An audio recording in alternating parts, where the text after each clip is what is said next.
എല്ലാ കൂട്ടുകാർക്കും score railway മലയാളത്തിൻ്റെ മറ്റൊരു യൂട്യൂബ് വീഡിയോയിലേക്ക് സ്വാഗതം. അങ്ങനെ NTPC ഗ്രാജുവേറ്റ് എക്സാമിൻ്റെ ടയർ 1 കഴിഞ്ഞിരിക്കുകയാണ്.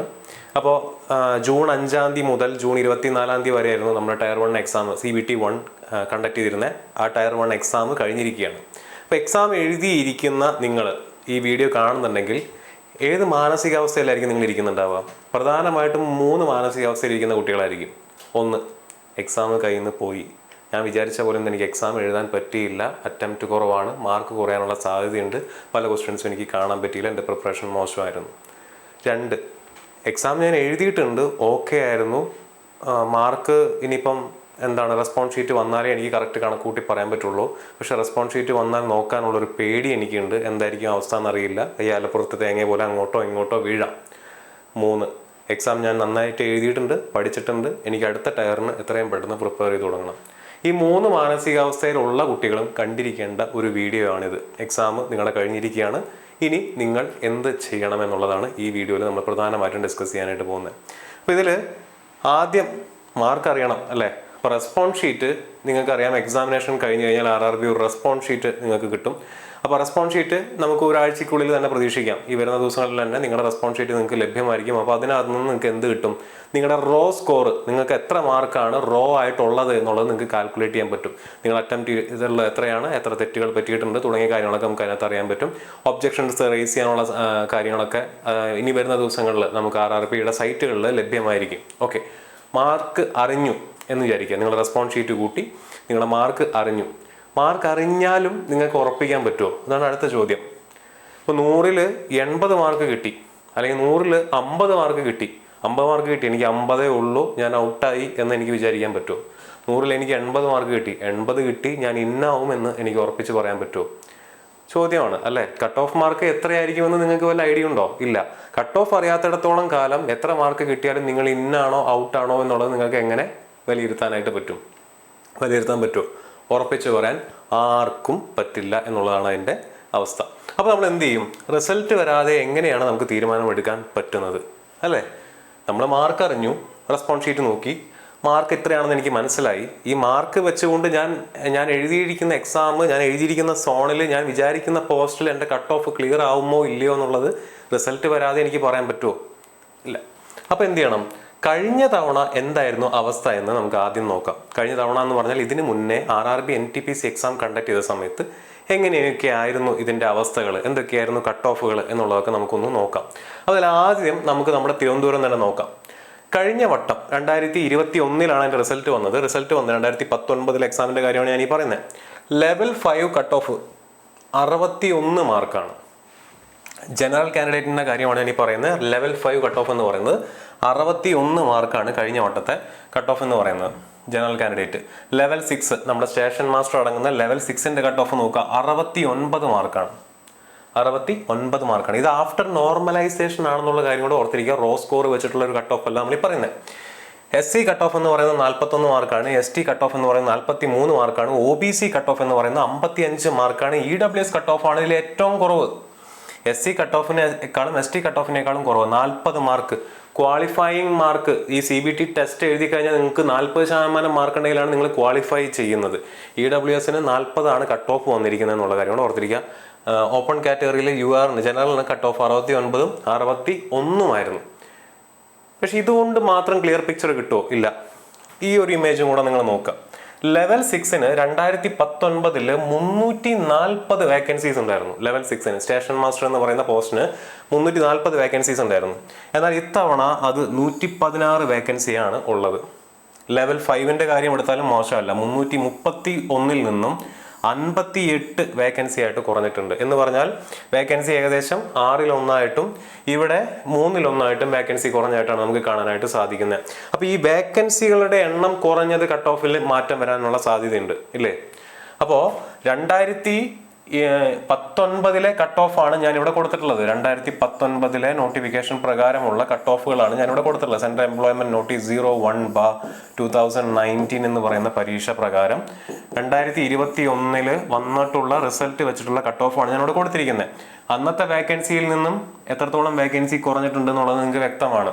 അപ്പോൾ ഇനി എങ്ങനെയാണ് കട്ട് ഓഫ്? അപ്പോൾ ഇത്തവണത്തെ കട്ട് ഓഫ് നമുക്ക് എങ്ങനെ പറയാൻ പറ്റുക? കട്ട് ഓഫ് പ്രഡിക്ഷൻ പറ്റുമോ? കട്ട് ഓഫ് പ്രഡിക്റ്റ് ചെയ്യാനുള്ള അഹങ്കാരമൊന്നും എനിക്കില്ല. ഞാൻ എന്തായാലും കട്ട് ഓഫ് നിങ്ങളുടെ അടുത്ത് പറയാൻ എനിക്കറിയില്ല. നമുക്ക് ആർക്കും അത് പ്രഡിക്റ്റ് ചെയ്യാൻ പറ്റുന്ന ഒരു കാര്യമല്ല. പക്ഷെ നമുക്ക് ഒരു കാര്യം പറയാൻ പറ്റും, വേക്കൻസിയിൽ ഇടിവ് വന്നിട്ടുണ്ട് 1 പോയിന്റ് അല്ലേ. നമ്പർ ഓഫ് അപ്ലിക്കൻസിൻ്റെ കാര്യത്തിലും ഏറ്റക്കുറച്ചിലുണ്ടായിരിക്കാം. നമുക്ക് ആകെ അറിയാവുന്നത് 55 ലക്ഷം 60 ലക്ഷത്തോളം ആളുകളാണ് ഗ്രാജുവേറ്റ് NTPC എക്സാം എഴുതിയിട്ടുള്ളതെന്നാണ് നമുക്ക് അറിയാവുന്നത്. പക്ഷെ കഴിഞ്ഞ വട്ടം കോമൺ എക്സാം ആയിരുന്നു ഗ്രാജുവേറ്റിനും അണ്ടർ ഗ്രാജുവേറ്റിനും. അപ്പോൾ 1 കോടിയോളം ആളുകൾ എക്സാം എഴുതിയിട്ടുണ്ട്. അപ്പോൾ എക്സാം എഴുതിയിട്ടുള്ള ആളുകളുടെ എക്സാമിന് അപ്ലൈ ചെയ്തിട്ടുള്ള ആളുകളുടെ എണ്ണത്തിൽ കാര്യമായിട്ടുള്ള ഒരു ഇടിവൊന്നും നമുക്ക് പറയാൻ പറ്റില്ല. എഴുതിയിട്ടുള്ള ആളുകളുടെ കാര്യത്തിൽ നമുക്ക് ഉറപ്പിച്ച് പറയാൻ പറ്റില്ല. അതിന് ഈ പറഞ്ഞ പോലെ ഓരോ സോണിനനുസരിച്ചും എന്ത് ചെയ്യും, ഏറ്റക്കുറച്ചിൽ വരാം. സോ കട്ട് ഓഫ് ഏറെക്കുറെ ഈ ഒരു മാർക്ക് നിങ്ങൾ എന്ത് ചെയ്യണം, പ്രതീക്ഷിക്കണം. ഇതിനേക്കാൾ കൂടുതലോ കുറവോ വരാം. കഴിഞ്ഞ വട്ടത്തെ ഒരു അനാലിസിസ് ഞാൻ നിങ്ങളുടെ മുന്നിലേക്ക് വെച്ച് തന്നിരിക്കുന്നു എന്ന് മാത്രം. ട്രിവാൻഡ്രത്തെ അവസ്ഥ ഇതായിരുന്നു. ഓക്കെ, ഇനി ചെന്നൈയുടെ അവസ്ഥ എന്താ നോക്കാം. ചെന്നൈയിൽ 62 മാർക്കായിരുന്നു ജനറൽ കട്ട് ഓഫ് എന്തിൻ്റെ, ലെവൽ 5ൻ്റെ. ലെവൽ 6ന് 74 മാർക്കായിരുന്നു കട്ട് ഓഫ് എന്ന് പറയുന്നത്. ഇവിടെയും EWSന്റെ കട്ട് ഓഫ് നോക്കി നമുക്ക് കാണാൻ പറ്റും, 40 മാർക്കാണ് ഉള്ളത്, 61 മാർക്കാണ് ഇവിടെ ഉള്ളത്. പക്ഷെ ഇത്തവണ EWS ഇത് മനസ്സിലാക്കിക്കൊണ്ട് ഇത്തവണ EWSകാർ കൂടുതൽ അപ്ലൈ ചെയ്തിട്ടുണ്ടെങ്കിൽ ഈ കട്ട് ഓഫും എന്ത് ചെയ്യും, ചേഞ്ച് ചെയ്യാനുള്ള സാധ്യതയുണ്ട്.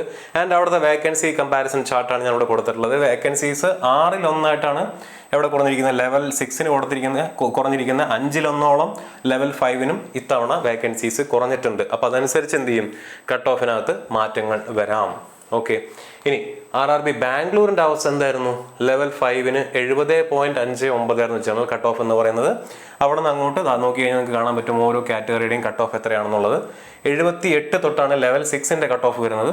നിങ്ങൾക്ക് നോക്കിക്കഴിഞ്ഞാൽ കാണാനായിട്ട് സാധിക്കും. ഓക്കെ, ഇവിടെയും വേക്കൻസിയുടെ അളവിനകത്ത് ഈ പറഞ്ഞ പോലെ ഏകദേശം 900-ൽ നിന്നും 167-ലേക്ക് വേക്കൻസി കുറഞ്ഞു ലെവൽ 6. 817-ൽ നിന്നും 329-ലേക്ക് ലെവൽ 5ൻ്റെ വേക്കൻസിയും കുറഞ്ഞിട്ടുണ്ട്. ഓക്കെ, സെക്കന്ദരാബാദിൻ്റെ അവസ്ഥ എടുത്ത് നോക്കുകയാണെന്നുണ്ടെങ്കിൽ ലെവൽ 5 പോസ്റ്റിന് 68 കട്ട് ഓഫ് വന്നിരിക്കുന്നത്.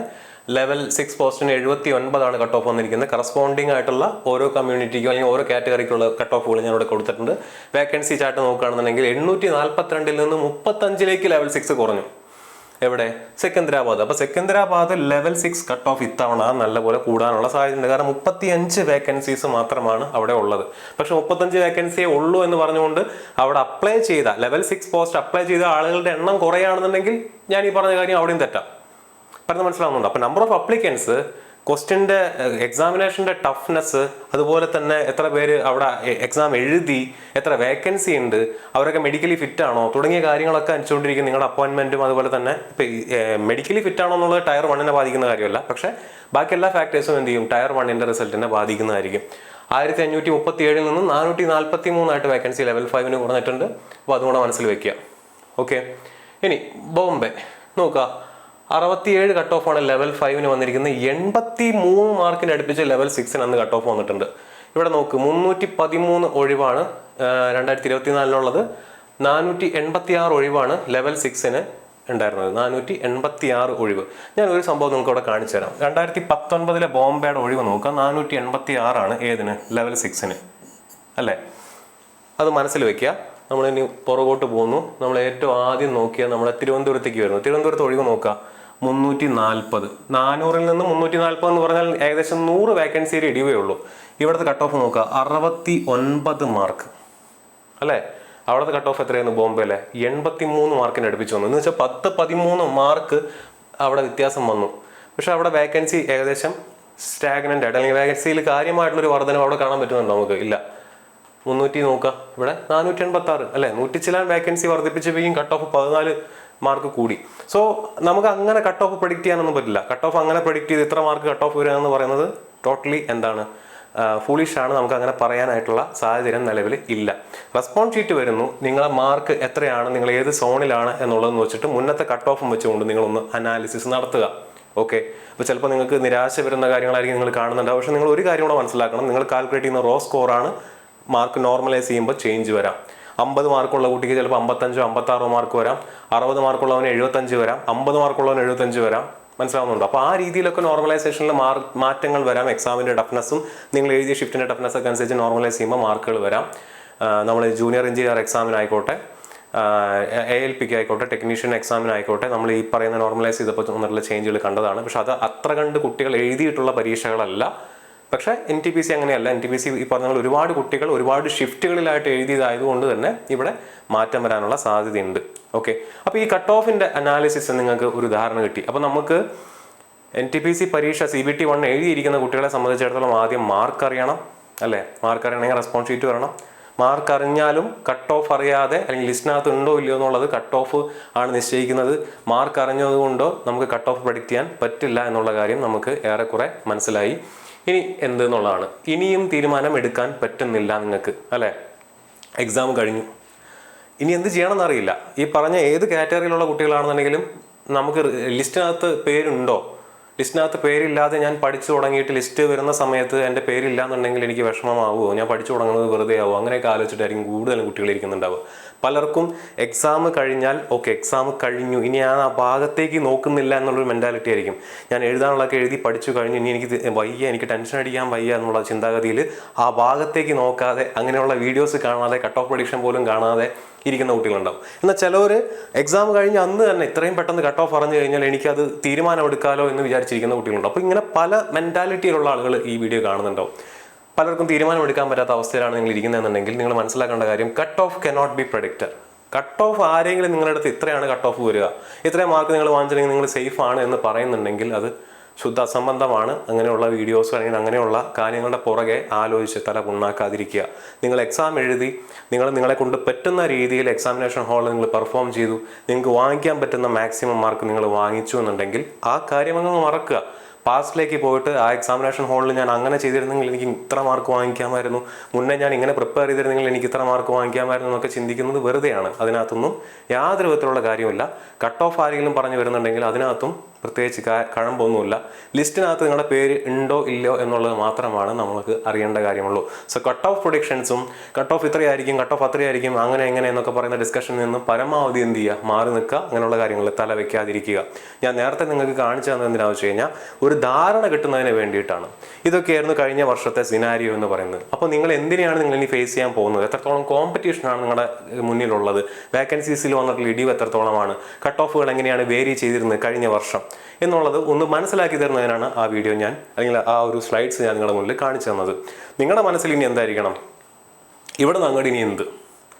ഇപ്പോൾ ഈ എക്സാം ഫ്ലോപ്പായി എന്ന് വിചാരിച്ചിരിക്കുന്ന കുട്ടികൾ കുറേ പേരുണ്ടായിരിക്കും. മാർക്കില്ല, എനിക്ക് റെസ്പോൺസ് ഷീറ്റ് നോക്കാനുള്ള ശേഷിയില്ല, എൻ്റെ എക്സാം അത്ര കണ്ട് മോശമായിരുന്നു, ഞാൻ മോശമായിട്ടുള്ള ആണ് എക്സാം എഴുതിയതെന്ന് വിചാരിച്ചിരിക്കുന്നവർക്കും ഇതെന്താണ്, ഇത് അവസാനമല്ല എന്നുള്ള കാര്യം ഓർത്തിരിക്കുക. NTPC അണ്ടർ ഗ്രാജുവേറ്റ് എക്സാം ഉടനെ തന്നെ ഉണ്ടായിരിക്കും. അപ്പോൾ ഇവിടെ പറ്റിയിട്ടുള്ള മിസ്റ്റേക്കുകൾ തിരിച്ചറിഞ്ഞ് ആ മിസ്റ്റേക്കുകൾ തിരുത്തിക്കൊണ്ട് എന്ത് ചെയ്യുക, മുന്നോട്ട് പോകാനായിട്ട് നിങ്ങൾ ശ്രദ്ധിക്കുക. ഇനി NTPC അണ്ടർ ഗ്രാജുവേറ്റ് എക്സാം കഴിയുമ്പോഴേക്കും ഗ്രൂപ്പ് ഡി എക്സാം വരും.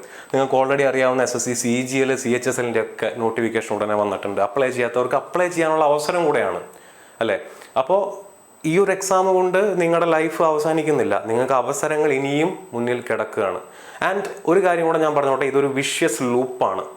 ഈ എക്സാമിൻ്റെ സൈക്കിൾ എന്ന് പറയുന്നത് വല്ലാത്ത ഒരു ഈ ചുരുളി സിനിമയിലെ കഥ പറഞ്ഞ പോലെ ഒരു ലൂപ്പിനകത്ത് നിങ്ങൾ ഇങ്ങനെ കിടന്ന് കറങ്ങുകയാണ്. ഒരു എക്സാം എഴുതുന്നു, എക്സാമിൻ്റെ ആദ്യത്തെ ടയർ വീഴുന്നു, രണ്ടാമത്തെ ടയറിൽ ചിലപ്പോൾ പൊട്ടും, അടുത്ത വട്ടം വീണ്ടും എഴുതാൻ പോകുന്നു, ആദ്യത്തെ ടയറും കയറി, രണ്ടാമത്തെ ടയറും കയറി, ചിലപ്പോൾ മൂന്നാമത്തേൽ പൊട്ടും, അല്ലേ? അപ്പോൾ അത് പല കുട്ടികളും അങ്ങനെ ഒരുപാട് പരാജയങ്ങൾ നേരിട്ടിട്ട് ഇരിക്കുന്ന കുട്ടികളായിരിക്കും. അപ്പോൾ അവർക്ക് പേടിയാണ്. പക്ഷെ അങ്ങനെ പേടിച്ചു കഴിഞ്ഞാൽ നമുക്ക് എന്ത് ചെയ്യാൻ പറ്റില്ല, ഒരു ഗവൺമെൻറ് ജോലിയിൽ എത്തിപ്പെടാനായിട്ടൊന്നും നമുക്ക് സാധിക്കില്ല. നിങ്ങൾ എന്ത് ചെയ്യുക, ആത്മവിശ്വാസത്തോടു കൂടി ഈ എക്സാമിൻ്റെ കാര്യം കഴിഞ്ഞു, ഇനി അതിൻ്റെ ലിസ്റ്റിൽ വരട്ടെ. അപ്പോൾ എന്ത് ചെയ്യുക, പ്രിപ്പയർ ചെയ്തുകൊണ്ടിരിക്കുക, ഓടിക്കൊണ്ടേയിരിക്കുക. കണ്ടിന്യൂസ് ആയിട്ടുള്ള ഈ പ്രോസസ്സിൽ നിങ്ങൾക്ക് നിലനിന്ന് പോകണമെന്നുണ്ടെങ്കിൽ നിങ്ങൾ എപ്പോഴും എന്ത് ചെയ്യണം, പ്രിപ്പയർ ചെയ്തുകൊണ്ടേയിരിക്കണം. വേറെ ഒരു ഓപ്ഷനും നിങ്ങളുടെ മുന്നിൽ ഇല്ല. മനസ്സിലാവുന്നുണ്ടോ? അല്ലെങ്കിൽ ഈ പരിപാടി നിർത്തി അടുത്ത് എന്താണെന്ന് വെച്ചാൽ അതിൻ്റെ പുറകെ പോവുക. അപ്പോൾ NTPC എക്സാം CBT 1 കഴിഞ്ഞു, നിങ്ങൾ മോശമായിട്ടാണ് എഴുതിയെന്നുണ്ടെങ്കിലും, നിങ്ങൾ ഈ പറഞ്ഞ പോലെ കയ്യാലപ്പുറത്തെ തേങ്ങ ആയിരിക്കുന്ന അവസ്ഥയിലാണ് നിങ്ങൾ ഇരിക്കുന്നതെന്നുണ്ടെങ്കിലും, നിങ്ങൾ എക്സാം ക്രാക്ക് ചെയ്യുമെന്ന് ഉറപ്പുള്ളവരാണെന്നുണ്ടെങ്കിലും ഇനിയും പഠിച്ചേ പറ്റൂ. ഇത് ആദ്യത്തെ സ്റ്റെപ്പ് മാത്രമാണ്. ആദ്യത്തെ സ്റ്റെപ്പിൽ വീണ് പോയവർക്ക് വേറെ എക്സാംസ് ഉണ്ട്. ആദ്യത്തെ സ്റ്റെപ്പ് കടന്നു പോകുന്നവർക്ക് ഇനിയാണ് വലിയ കടമ്പ കിടക്കുന്നത്. NTPC CBT 2 അല്ലേ? നന്നായിട്ട് പഠിക്കുന്ന ഒരു കൂട്ടം ആളുകളുടെ കൂടെയാണ് ഇനി നിങ്ങൾ കോമ്പീറ്റ് ചെയ്യാൻ പോകുന്നത്.